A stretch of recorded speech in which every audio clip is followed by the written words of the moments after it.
Good morning, good evening, good afternoon, everyone, for joining TBV Demo Day number 14. It's pretty amazing. We've done 14 straight months of these demo days. They've obviously grown over time, and we have a lot of amazing companies pitching today, and a lot of our good friends at different venture funds, family offices, angel investors here today. For those that don't know, but I know a lot of you already do, I'm Brent, the co-founder of TB Group, which includes TBV, our venture fund, and TBE, our events arm, which a lot of you have attended over the last, 2 years. We obviously invest at the seed stage as an early stage fund, and our events company, we've done some of the biggest events obviously in the space, including Consensus Miami, which I know a lot of you attended our events there as well, and we have some stuff coming up. Before we dig into the companies presenting today and the judges, maybe Toby, if you want to say a few words, and then I'll introduce the judges that have graciously taken their time to join our demo day today. Yeah, I keep it very short because it's my birthday today. So I appreciate for all coming here celebrating my birthday together. It's actually not going to be a demo day. It's just going to be my 31st birthday. So excited to have you all here. A Happy little live birthday. streaming party. No, I'm joking, but very excited to have you guys here. And obviously, big thanks to the founders. We have some awesome companies here today. And we've had the pleasure to work with almost all these companies now for a little bit of time. And yeah, all of them just do fantastic stuff and always on the go. Like for example, like Edwin, I see it almost every conference, just hustling, running around. And same with the X2X Pro guys. So yeah, there's been a lot of cross overlapping. And then of course also to the judging VCs and the attending VCs and all of you guys that just dial in to hear about some cool companies of what they're doing in the space. And yeah, then we're excited to see you guys in Asia for like our famous Asia Roadshow, including Singapore, Korea, Bali, and a couple of other stops in between. Some cool announcements going to come up soon. And yeah, now Brent, over to you. Give it a go and be that ruthless person that we all love on the call with the time clock. Yes, sir. I'll go over the rules per every demo that we do, but first I'd like to introduce our judges and really thank you guys all for joining us today. First, I'd like to start with Nathan, Principal and Analyst at Polygon Ventures. Nathan, thanks for joining us. Maybe just a brief background on yourself and your company. Good morning. Yeah, happy to be back. Yeah, PT Ventures, we're $100 million fund, crypto focused, supporting the Polygon blockchain, investing in payment infrastructure, and token founders. We've been around since 2004 or 2001, excuse me. And yeah, happy to be here. Yeah, man, thank you. You've been a repeat judge and really appreciate your time always coming on. Where are you calling from again? Los Angeles. Nice. Yeah, we already have Asia, Barcelona, East Coast, West Coast, US covered. So thanks for joining us today, man. Next up, we have Alex from Atro Labs. Alex, thanks for joining us. Hey everyone, sure, pleasure to be here. First of all, it's crashing. Do you hear me well? Yeah, perfect.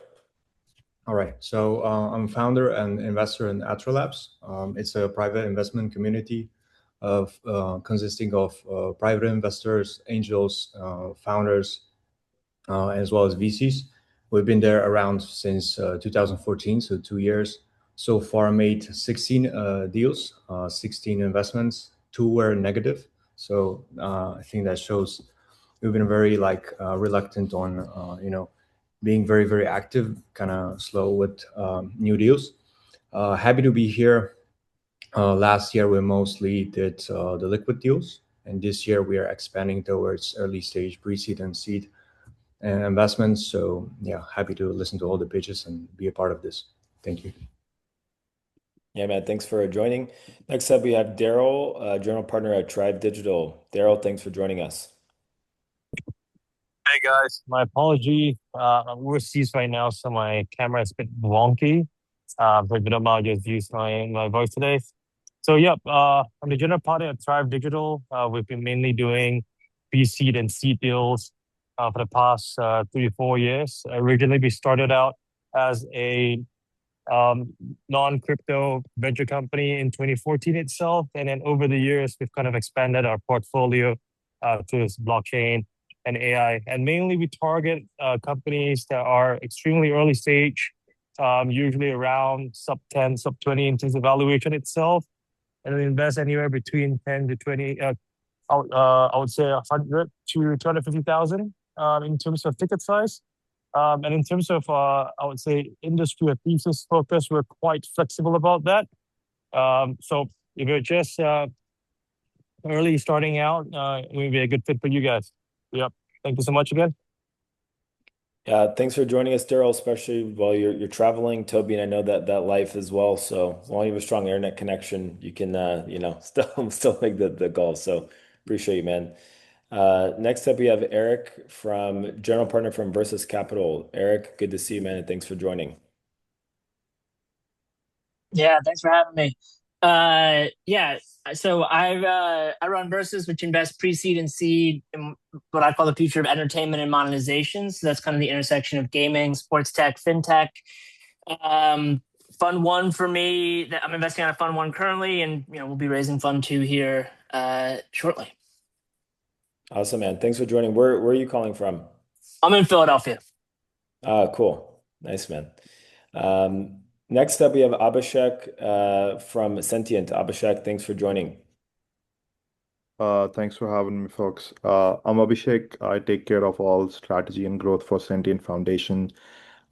Sentient Foundation is primarily focused on building open source AI products and distributed AI products, but we have a big grants and investment programs as well, which primarily looks at intersection of Web3 and AI. Awesome. Hey, thanks for joining, man. And last but not least, Jinhao from TBV Ventures. Jinhao, thanks for joining. Hey guys, thanks for having me on. Jin from DWF Ventures here, investment arm of DWF Labs, the market making firm that you guys might be more familiar with. We largely look at early stage investments, so pre-seed and seed round deals. And I would say we invest actively across all verticals with a focus on DeFi, RWA, AI, and agent infrastructure at the moment. Looking forward to the pitches today. Yeah, thank you for joining, Jin. Really great to have you here. Alrighty, well, today, a lot of you have already joined, but know this, but the rules of the demo day, we keep it under an hour total. Every company will have 2 minutes to present, and then we'll leave up to 5 minutes for Q&A, depending on feedback from our judges here. So I'd like to introduce the first company today, which is Edwin, the CEO and co-founder of Bricken. Edwin, if you could please share your screen. And then once you start, I will start the clock. All right. Thank you very much, Brent, and everybody. Happy to be here. So yeah, I can begin now. Sure. Should I start? Yep, you can go ahead. All right. Perfect. So thank you very much to everybody. My name is Edwin Mata. I'm the CEO and co-founder, and we're the member of Bricken. We are an asset as a tokenization as a service platform. So for the past 6 years, we have provided to more than 150 clients our infrastructure for them to be able to tokenize anything they want. So we can provide them the infrastructure for them to tokenize debt, bonds, equity, and commodities. Right now, through our platform, more than 500 million has been tokenized. We have clients for over 30 countries.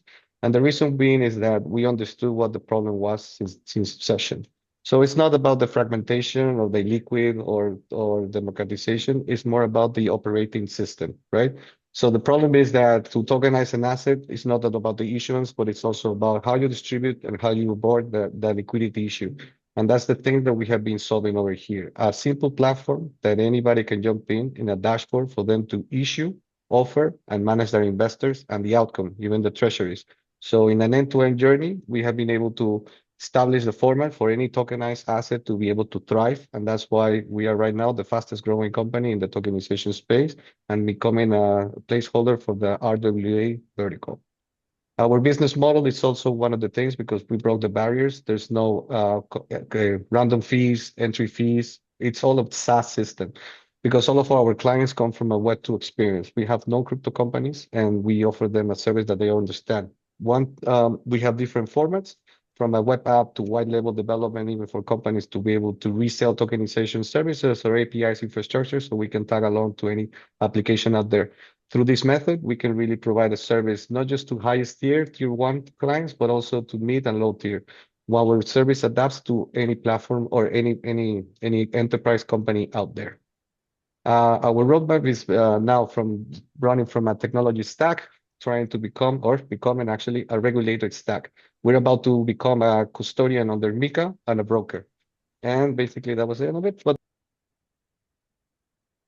Alrighty, and right on cue. Thank you, Edwin. Let's start from feedback. Maybe either Nathan or Alex. Any feedback or questions for Edwin? Yeah, I'm very interested on the round details and kind of how you're structuring it. And correct me if I'm wrong, because I think you have a live token, solid amount of TVL. And with that live token that's kind of being traded, how's the round structure and what's the story you're telling with the token? Edwin, you have to unmute yourself, please. sorry. Yes. Yep, okay. So we do have a token that is live. We just upgraded to CCIP. And the reason one is because we also structuring our new standard, which is AI mandates. And we're going to use it as a payment method for companies to be able to deploy AI agents for them to source liquidity or gather distribution.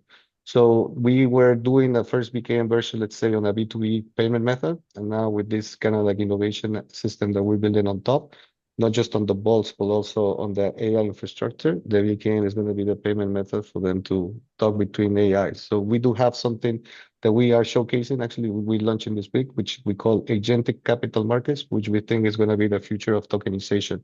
Not just the issuance blockchain infrastructure, but how liquidity and distribution is going to become coordinated in the future. So we're already analyzing how to capture that market because we're in the early stages of our way right now. Are you going to stick with the token? Sweet. Yes, Yeah. but also our round it's equity. Yeah? So our Series A, which is something that we're targeting now, it's equity with some tokens obviously on top. Okay, sweet. Thank you. Thank you, Nathan. Alex, yep, you can go ahead. Yeah. What is it? Okay. So yeah, I saw on the first line, your headline said 500 million tokenized, but I feel like RWA markets often confuse tokenization with real liquidity. So the question is like, 100%. how much of this number is actually like one-time deals that is just tokenized, and how much of that is actually repeated investor activity? Yes, of course. So we're actually reaching the crowdfunding platforms, which is around 8 to 12% that it actually gets capitalized, and we're on the same line. So out of all deals, we will say that between 15 and 20 is actually what got capitalized, but also the deal format is very different. Some have actually gone to 5 million, some other have gone to 200K. If you go to Defilama, you will find our TVL measured there, and we do have represented and on-chain data, so we are capturing both, because some of the clients are actually just using us for representation of the TVL for management and for some infrastructure, and the rest is to actually doing it for real-time performance on the TVL. So we gather both, and that's why we structure it like this. But yeah, through us, either represented or on-chain, more than 500 million have passed. Okay, thank you. Actually, one more question. Thank you. Since you're going against, let's say, giants like Securitize, obviously, is in a space of what you're building. What would you say is the main motive of you winning those institutional deals and attracting the next millions into the TVL? Yes, absolutely. I mean, Securitize is on a different niche of the market because they're the ATS broker and trying to target secondary market at the Nasdaq level. I'm the SaaS infrastructure. I'm providing shovels to any company of any different size, accommodating to a SaaS format. So right now, this is why I'm growing faster than anybody, just because I'm not charging the executive fees that some Securitize would. And from 3,000 to 100 euros per month, you can already start your tokenization journey. So I'm targeting low and mid level, which is allowing me to obtain a lot of feedback. And that's why I'm building alongside the market, capturing as it grows. And basically, my mode is speed, efficiency, and a great SaaS infrastructure that it's abstracting the whole technology. I'm not selling blockchain products anymore. Okay, so targeting kind of a different funnel of clients. Okay, I see. Thank you. Thanks, Alex. Maybe Abhishek or Daryl, any questions for Edwin? I think from my side, just wanted to understand, you talked about uh, some agentic payments as well. So how does it connect to your broader RWA platform, and what kind of product are you offering on that side? Yeah, so basically we're going to start well, the issuers who own our SaaS model in a specific sector, they want to start deploying AI agents for them to structure deals, but also to obtain distribution. So what we're connecting is the metadata of the product of the issue, the distributing and liquidity, because one of the things we're also creating is RWAs, that symmetry, the basis of investment of funds. So we're trying to board the data layer so all can be interconnected. And the AI agent is through the mandates of something that we call RAMs, represented agent mandate. They can establish how to issue a financial product that can capture the distribution layer for brokers into the liquidity layer. So we're trying to structure all of this information layer because we believe that right now tokenized is still very fragmented with different players, and we want to accommodate the possibility not just on one platform, but also interconnectivity with other platforms. And the things that we're missing is true information, because ERC20 is being issued does not provide all the information on the metadata of the product issue. Awesome. Thanks for the question, Abhishek. Evan, Thank if you you. could please stop sharing your screen. Great pitch, Perfect. though. And Thank you very much. next, thank you. Next up, we'll have Track from X2X Pro. Track, if you can share your screen, please.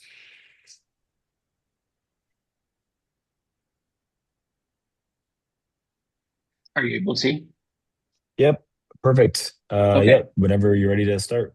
Yeah. Hello, everybody. I am Trace Stevenson. I'm the founder of X2X Pro.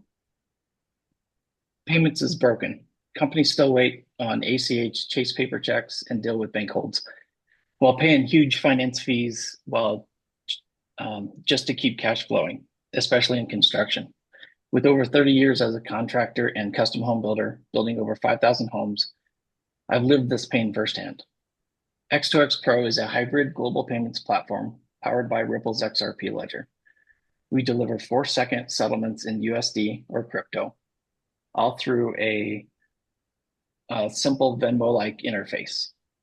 Our primary beachhead is the construction industry, which trades $2.2 trillion annually, where we solve real cash flow pain with tools like automated lien waivers and joint payments. We're expanding from there into solar, logistics, and beyond.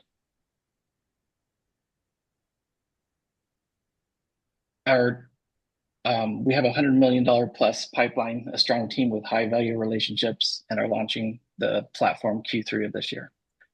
We're raising a $2.5 million safe round with a $12.5 million valuation cap, plus offering a warrant for our native pro digital currency, which powers our loyalty program. This capital gets us transacting our initial 100 million in transactional volume.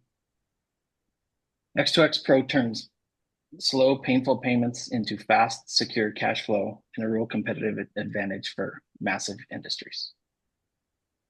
With that, I can open it up to questions. Nice, right under time. Thanks for presenting, Track. I'd like to maybe turn over to Jin or Eric if you guys have any questions for Track. Hey, thanks for the sharing. Just kind of curious in terms of the traction. I think you mentioned like a partner that you guys are already things maybe signed with or going to work with, and then the pipeline also. Have you guys actually started doing any transactions so far, any volume so far? No, we're looking to launch Q3, so we're in the next 30 to 45 days. We've been testing for the vast majority of the last 6 months with a lot of features built out already. Okay, got it. Thanks. What is that kind of go-to-market strategy? How are you finding those initial customers? Yeah, so with our relationships, I mean, I've been in the industry for 30 years. The other 4 members of my direct team, vast experience, a lot of really great relationships, especially in the new home construction world. Some of my guys have been top national executives at large national builders.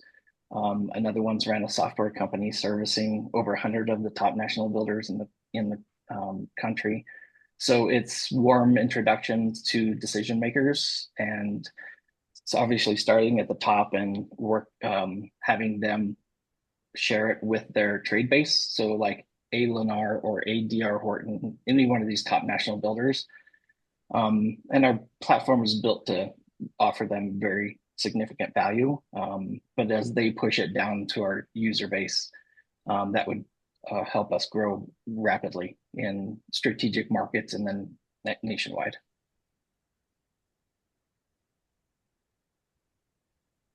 Thanks for the question, Eric. Maybe Nathan or Abhishek, any feedback or questions for Track? Yeah, questions on those customers. With them already having a payments budget, what part of the budget, I guess, are they going to start with you? And what's their kind of initial use cases? Yeah, so we're just the rail. No user behavioral change on their part. It's just when they make a payment, our rail moves it in 4 seconds versus what they're doing now. Literally most of the top builders in the country still trade paper checks. So people are driving across town to get a check, sign a lien waiver, take that check to a bank puts a hold on it for up to 10 days, 10 business days. So our platform makes it a lot easier for them to trade money. And there's multiple tiers in construction. So it's going from builder to contractor to subcontractor to crew leader to the workforce. And at every layer, there's delays. So as you can imagine, that is very inefficient and ultimately costs money on the project. So very little user behavioral change. We're just the rail to move of money, and it's less expensive. Gotcha. So it sounds like B2B invoices between companies in the industry. Correct. That's our go-to-market. Sweet. Quick question. So you said you were also using Ripple as a native infrastructure. So Ripple does have this RLUSD program, and Ripple does have a lot of distribution via their treasury vertical, as well as a lot of other bigger kind of institutional payment rails. Are you leveraging some distribution from their side? Are they involved in any or the other way? Is there any ecosystem support? Not direct involvement, no. But we do integrate, yes. We do use Ripple's XRP ledger as the foundation for moving these transactions, although we're hybrid, so we can trade in USD, and in the background, the Ripple's platform is moving the transactions in 4 seconds.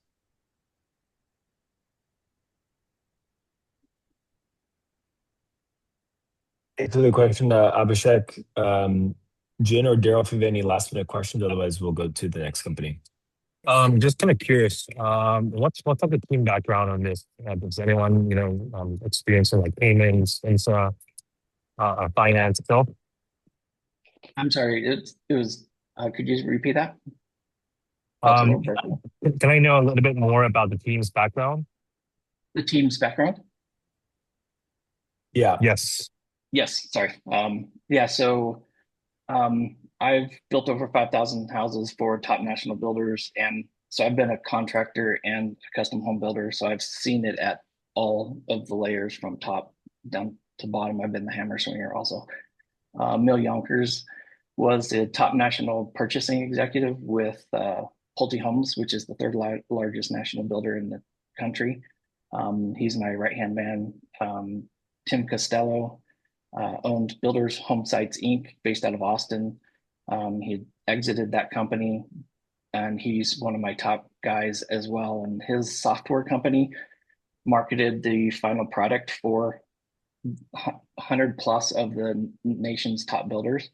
So direct relationships. I mean, I've got really great relationships, but both Tim and Mill can get us in a meeting with decision makers at pretty much any top builder in the country. Amazing. Thanks, Track. Great pitch. We'll now move on to the next company, which is Nick, the CEO of Polygon. Nick, if you could share your screen, please, and you can start whenever you're ready. Hey. Perfect. I can see your screen. You can see the screen? Yes. Awesome. Okay. Yeah, I'll kick it off. So Nick Rizzoli here with the Polygon ecosystem. We're a vertically integrated infrastructure layer for prediction markets. We launched our first product January 19th, Q1 this year, called Polygon. It's a Telegram trading tool with access to Polymarket. We did $460,000 in revenue Q1, which led us into the ability to purchase the largest analytics platform in the space, Polymarket Analytics. We see about 360,000 unique monthly visitors to this platform. It currently acts as top of funnel for our distribution of our two other products, Polygon alongside Falcon. Falcon is an API and MCP service with both B2B and B2C application. The MCP is really focused on the new wave of agentic trading, focusing on integration into Claude. For that product, we have 2,500 developers pushing about 2 million API requests per day. The long-term goal for Polymarket Analytics is to focus on integrating a trading layer. We did launch a live beta 6 days ago, in which we've had 2,500 signups, done a roughly $1.5 million worth of trading volume in the past 6 days. And yeah, that's about it. Nice, man. Right under time and lots of numbers. Who wants to kick this off? Maybe Eric or Alex, if you have any questions.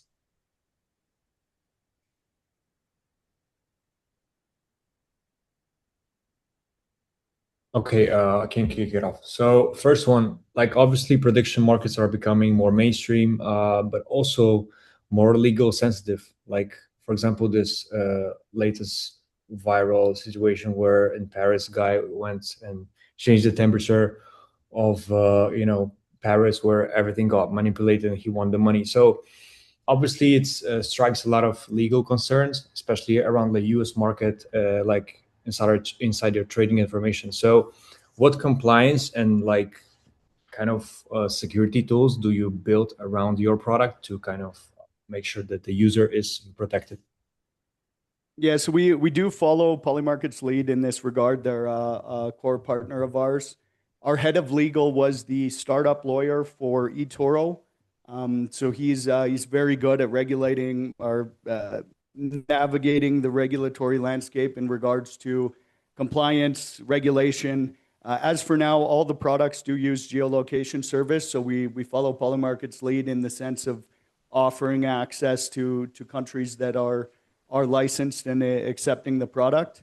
But obviously with the CFTC board of prediction markets is currently only has one sitting member. There hasn't been a lot of communication come out as far as what the landscape does look like. Okay, thank you. Thanks for the question, Alex. Yep. In terms of the raise as well, I forgot to mention we are selling 10% equity at a $10 million valuation. That does come with the 2-to-1 token warrant in the event that we do go the token ecosystem route. Gotcha. Yeah, maybe turn over to Abhishek or Daryl if you have any questions for Nick. So actually, this is a very interesting space, but there are two things that come to mind. First, if you're doing a copy trading infrastructure, typically you'll have to put a lot of qualifiers in terms of liquidity because these books are, it's not that there are multiple market makers on these books and they have strong depth. So if you copy trade, often after a certain amount of volume, your copy trade itself becomes invalid because the book has shifted. So how do you manage for that? And second, one thing is copy trading. I do see like there is a lot of opportunity of here to create like user generated strategies or vaults, or even in Polymarket, there's a lot of spread to be captured. That could be a vault. So trying to figure out two things. One, how do you manage the depth issue? Second, what are the other products beyond copy trading that you're thinking of? Yeah, so the two biggest products, number one, analytics, right? As the prediction market evolves, like in our opinion, we're going to move less from like a gambling type space and more into an institutional hedge fund, business protection type space. So with that, obviously, the analytics side of things is extremely powerful. Where are the businesses going to go when they enter the market? They're going to go for the data. So the API stream, we have quite a bit of B2B interest on, as well as the analytics platform. The majority of individuals entering the market are looking for information. On the copy trading front, yes, there is definitely some bottlenecks there. The software that we have is set, and it's got a lot of user inputs. So they can tail certain types of liquidity, certain spreads, slippage. At the same time, obviously, there are a lot of traders in the market that are just exploiting market inefficiencies to make profit, like you said, with the larger spreads. So the analytics platform, the reason that we moved that direction was to provide a better edge for our users in the sense that, we have that data available for them. They can be more selective when they are selecting wallets to copy trade. I think the long-term viability is also, like you said, subject to scaling of the market, deeper books, deeper liquidity. But for now, basically the copy trading is a very easy entrance into the market. People are new to prediction markets, and kind of the customer journey that we see is people come in, they start copy trading, they start seeing trades and markets that they might have information on or interest in, and they migrate into a more manual type trading scenario. Thank you. Yeah, thanks for the question. Tony, very, very quick. Yeah, thank you. That's Tony from V3V Ventures. I have a simple one. So basically, what if Polymarket right now is designing similar analytics tool, or a bunch of other competitors are doing the same? So basically, you mentioned some of the features that make you unique, but at the same time, and like the follow-on question, like what is the exit strategy in, let's say, 2-3 years? Yeah, so obviously we do have a bit of a moat when it comes to the SEO aspect of prediction market analytics. If you were to Google Polymarket data right now, you'll see that we actually rank higher in SEO than Polymarket themselves. Alongside that, we do work very closely with the Polymarket team. Eldon is the head of partnerships. He's one of our advisors. Matthew Madover is a childhood friend of my co-founder. So we are very into the ecosystem. In the event, I don't think Polymarket's currently building an analytics platform. I think it's more likely that they would buy us out over building their own. As far as exit strategy goes, right now we're revenue positive. We did 460,000 in revenue Q1. Integrating trading and the API is going to bolster those numbers as well. So for us, there's a couple different mechanisms. Number one is a large purchase buyout. Our main focus is accumulating users and volume. It might be strategic for a Kalshi or Limitless or one of these other providers to purchase us, redirect the APIs. They instantly bootstrap volume and users. The other aspect, obviously, is we do see a meta where you'll have prediction market IPOs, Kalshi, Polymarket going live. There is an opportunity for us to scale it to that stage where we come in as an infrastructure layer for prediction markets. And Okay. Sorry, Nick. I want to get to as much of that question answered as possible, but we got to keep the train on the tracks here. And if you could stop sharing your screen, please. And next up, we'll have Bryce from Refi. Bryce, if you can share your screen.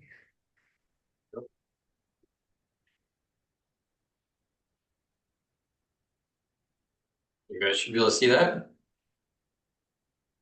Yep, perfect. Okay. We'll get started then. So, hi guys, I'm Bryce Jones, CEO and founder of V3V Labs. We are Canadian mortgages, or Canadian mortgages offer high yields with low in risks as an asset class. However, they've never really been accessible to retail investors. The problem with this is exclusivity. The entire problem of investing in this asset class is very similar to the startup ecosystem. You can't get access to mortgages unless you're connected with the right brokers, you're extremely wealthy, or you have your own fund. So these deals move really quickly, and you really need to have large amounts locked up for a number of years at a time. Our solution is that we've created a one-stop shop that brings most of the brings the most stable interest-bearing assets in the world on chain with a simple structure that allows us to connect with the biggest mortgage players in the industry to the everyday investor. No one really thinks about the Canadian market, but if you compare us to the US for investments in mortgages, it's actually significantly better, and it's especially for this private credit environment. We started this company less than 6 months ago, and through my network, we've already built out a $1 billion plus pipeline. We're within a few months of our launch, we will be able to tokenize over $100 million on Solana. Our ecosystem brings these opportunities on chain to a compliant and friendly user model. Our business model is very simple just because of our relationships. We're able to secure a constant flow of mortgages from our network partners. We fund these mortgages, tokenize them, and because of the initial liquidity that we have, equity, we're able to reinvest that money back into our fund and repeat the process over and over. Our token holders, they buy, they stake, they claim without lockups, and this de-risks the asset class, so it allows us to profit from the spread between the healthy mortgage yield and the token yield. Our team is made up of some of the best engineers and developers. I've helped scale a company personally to manage over $250 million of annual revenue. And then one of our... And that's time, but great job, Bryce. Maybe I'll turn it over to Eric or Jin if you have any questions for Bryce. Yeah, who's doing the underwriting on these loans? You said you have these different partners and things like that. Who's sourcing them, and then who's underwriting them and rating them? Bryce, you have to unmute yourself. Yep. Based on my history, I've done a bunch of these real estate transactions myself, so I do have an expertise just myself in doing the underwriting. Working with some of the high net worth investors that are partners with these brokerages, we're in discussions about having them become an advisor to us to also help us with the underwriting based on using their tried, tested, and proven models as well. So not just myself, but also people doing it with a lot more volume than myself. So that'll help from the underwriting side. We have very strict kind of rules around what our limits are. So we stay within that box, stay within our avatar, and we can still basically bring in that nice steady flow. And what is that box? What are your limits? Basically, we're second position mortgages in Canada, residential, 80% combined loan to value, and then based on a certain type of avatar of either equity that they have or other income or other things that we can cross collateralize just to make sure that we're comfortable with that avatar themselves. So basically, it's a prime borrower just paying us a subprime rate, which is pretty awesome. Thanks, Eric. Maybe I'll turn it over to Abhishek or Daryl if you have any questions for Bryce.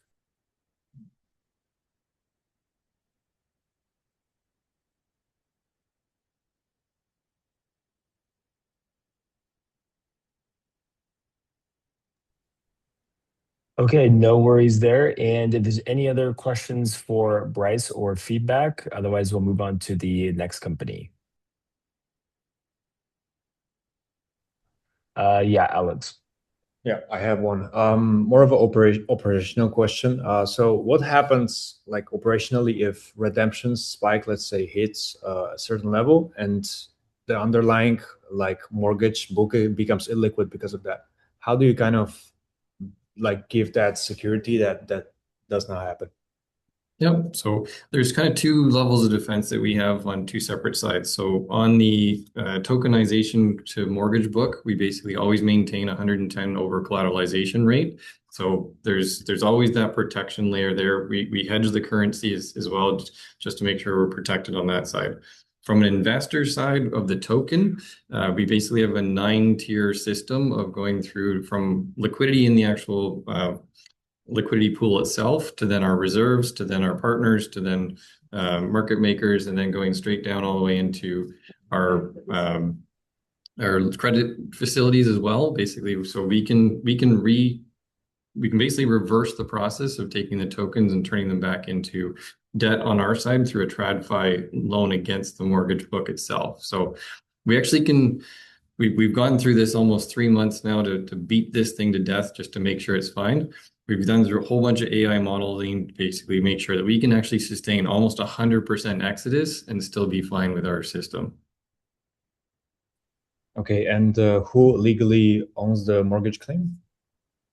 So right now there'll be separation between the token and the mortgage firms. The mortgage firm will be onshore in Canada. The crypto company will basically be digital assets out of BVI and Caymans. So there'll be a servicing agreement between the two so that the token holders don't have actual, like they're not tied to the individual mortgage itself. It's based through a fund, and then the interconnections through those things. So that'll all be disclosed in the legals, but it still gives the token holder some layer of protection. Okay, thank you. Awesome. Thanks, Alex. Great job, Bryce. And we'll now turn over to Emmanuel from Clover. Good to see you, Emmanuel, and congrats on the Knicks winning the ship.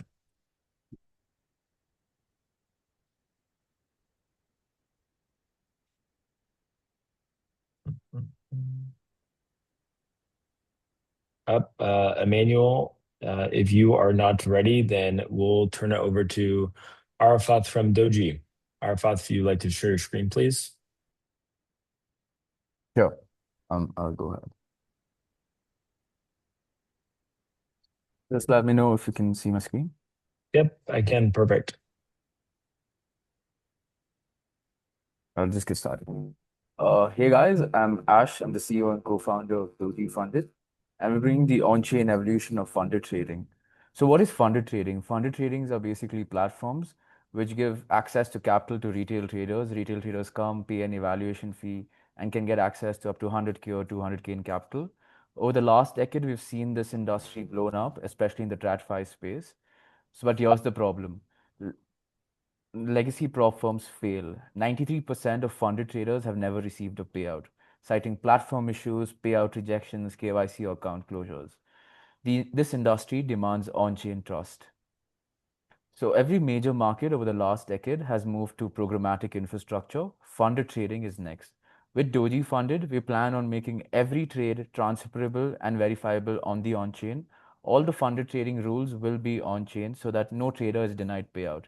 And unlike traditional prop firms which just give CFDs or Forex, we plan on becoming a multi-asset venue with crypto, Forex, equities, and even prediction markets.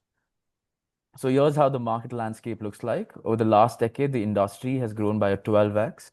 Just the top 3 firms have over 6 million registered traders who have no access to on-chain funding. And the last year, the top 3 firms pay over $1 billion just to the traders trading on them. In terms of product features, we are proprietary, not reliant on any third-party platform except our execution venues, Ostium and GMX.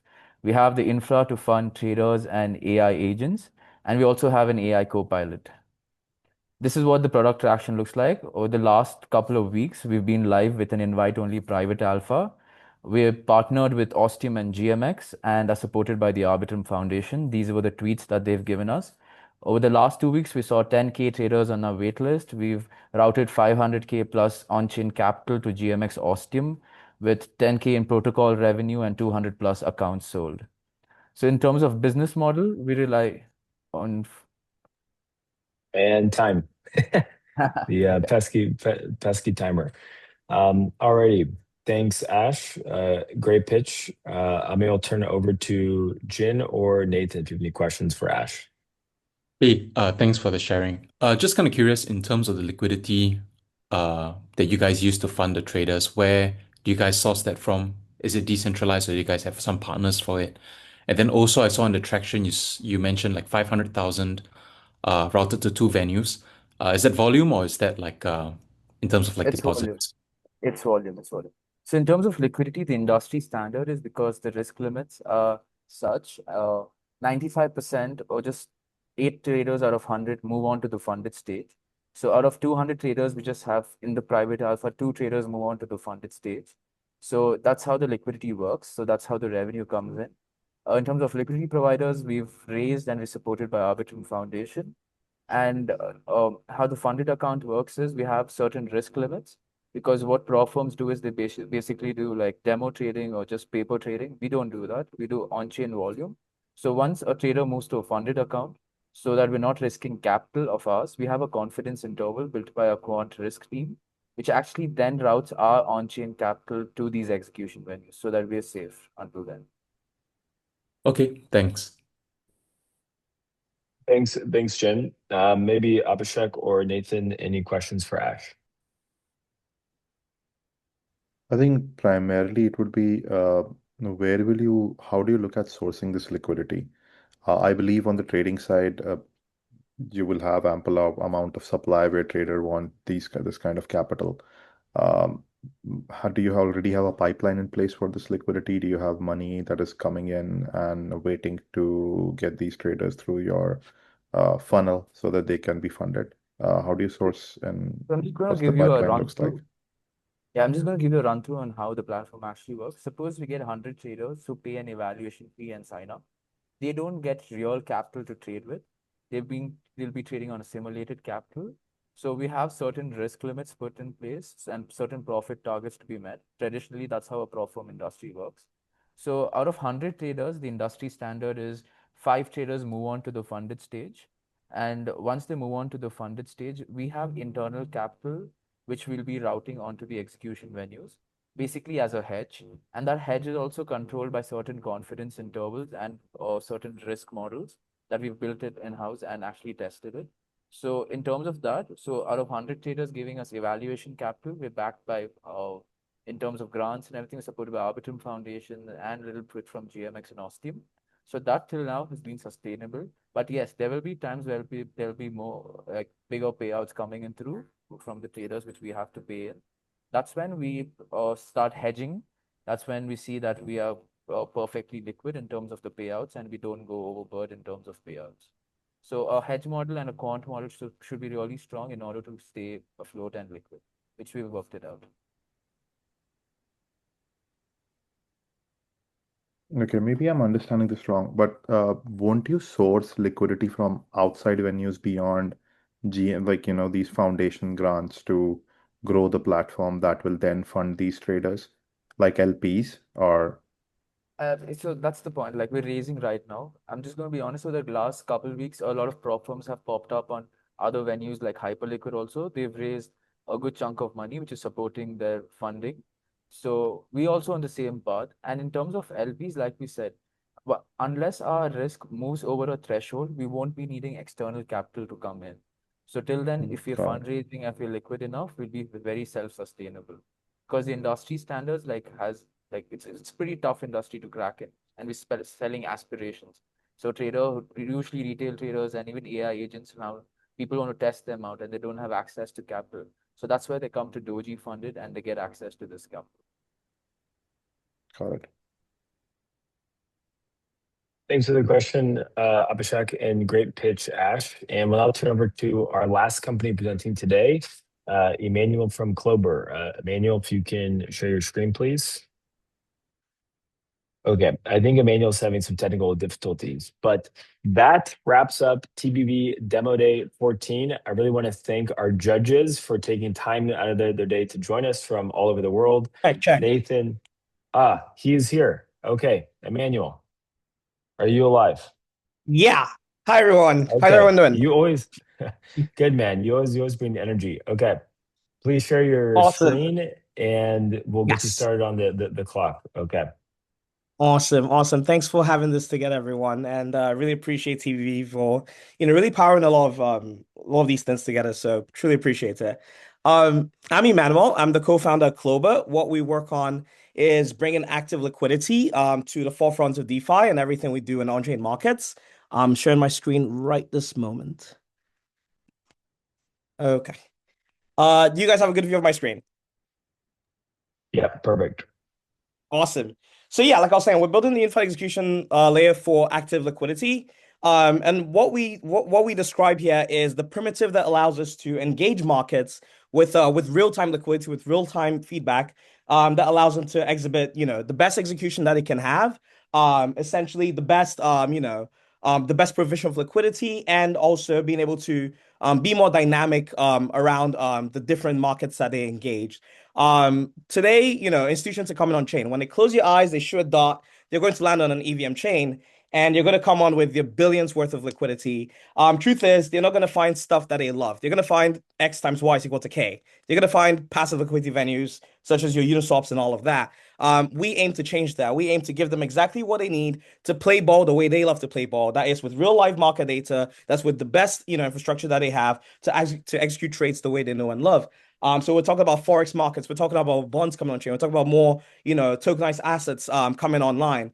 They're gonna need all of the best tech that they need to execute, and that's where we come in. We build this core primitive in place, and we do that with prop MMs today. I'm sure you've all heard about prop MMs on the Solana side with Tessera, Bison Find, and many others. We do that for the EVM. We make sure that the EVM is capable of operating in real time and capable of operating with the best execution there is out there. We lead with a very business-driven approach, demand-driven approach, where we focus on, sorting out the market structure for third parties, as well as servicing markets out there. So we're talking being on-chain FX provider on some platforms. We talk about helping with blockchain exchange infrastructure for other platforms.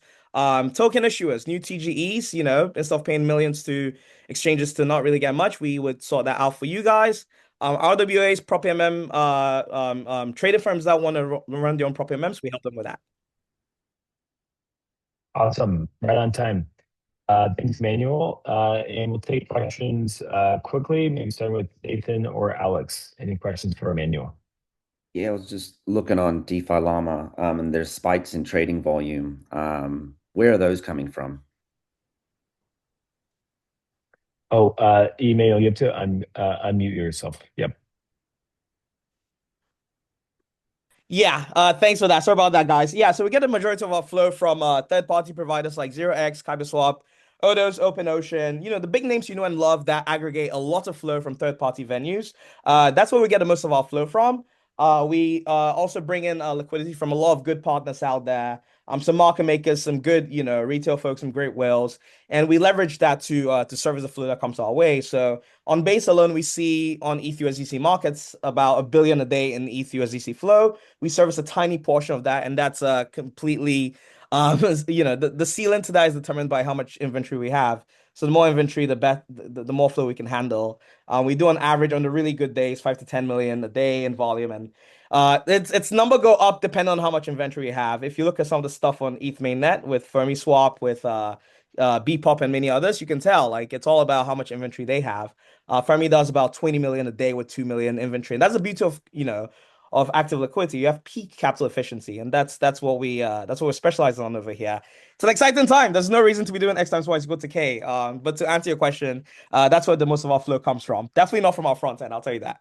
Gotcha. And are they coming to you during like market volatility times, or when they want to come and execute something specifically for their strategy? When are they coming for those spikes? Everything, Nathan, especially when the market is tanking and people are trying to get out into like stables. We are getting a huge onslaught of people selling off into us, and we have to service the market regardless. We have to make sure everyone is happy, give takers the best execution. So I like to say, if you want to know how market makers in the real world are really doing, take a look at how we are doing. We're the best, peek into how market makers operate at this point. But yeah. Yeah, well, maybe that's a good teed up question for Jin. Any questions you have for Emmanuel? I think not at the moment. I'll probably take a better look at the deck and then reach out after.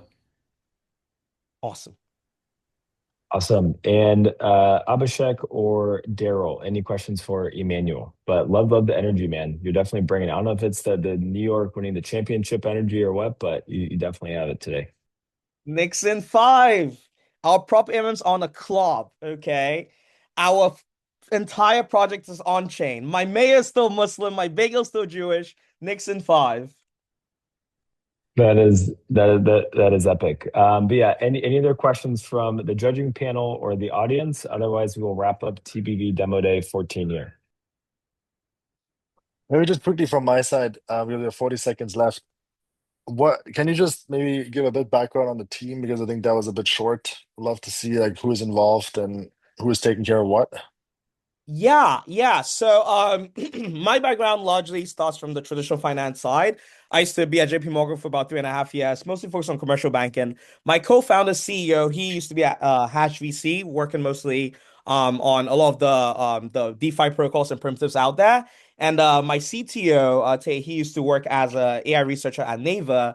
We're fundamentally a group of, a bunch of guys who can really put two and two together and solve problems. That's what we do. My co-founder started Clubber with the goal of, building the right infrastructure to service, traditional finance as it comes on chain. We're talking bonds, FX, and he was way ahead of the timeline. And well, here we are today. Everyone is coming on chain, and we finally have, what we need to make that happen even better. Nice, man. Well said. Well, now we are really wrapping up TBV Demo Day number 14 right at the hour. Thank you for the companies that pitched: Edwin, Track, Nick, Bryce, Emmanuel, Ash, and of course our judging panel: Nathan, Alex, Daryl, Eric, Abhishek, and Jin. Really appreciate all you guys' time and all the attending VCs we had here today. We do this every month, so hope to see you next time. And maybe Toby, any last words to cap it off on your birthday? Because I know you're German, so I'm sure you'll be having a beer right after this. Unfortunately, still have a couple more calls to go, but I'm going to take a break at 8 p.m. and grab a nice dinner. But no, I'm just always very excited to monitor like the awesome stuff you guys are building, and it's just a big pleasure to kind of work together with you guys and get to know all of you founders, VCs, and of course, a lot of people in the audience that show the support. Getting what is it, like 50 people now to join a demo day on Zoom in today's world is awesome, and hope we can do this for much longer. And if you guys want to connect with any of the companies, please reach out to us. We will do the necessary to make sure that you guys can chat or debrief or whatever needs to get done. So thank you so much. Have a wonderful rest of the week, and yeah, thanks. Happy birthday, Toby. Thank you. Appreciate it. Happy birthday, Toby. Thank you so much. You guys are awesome. Alrighty. See you guys. See you on the next one. Bye. Thanks, guys. Thank you. Bye.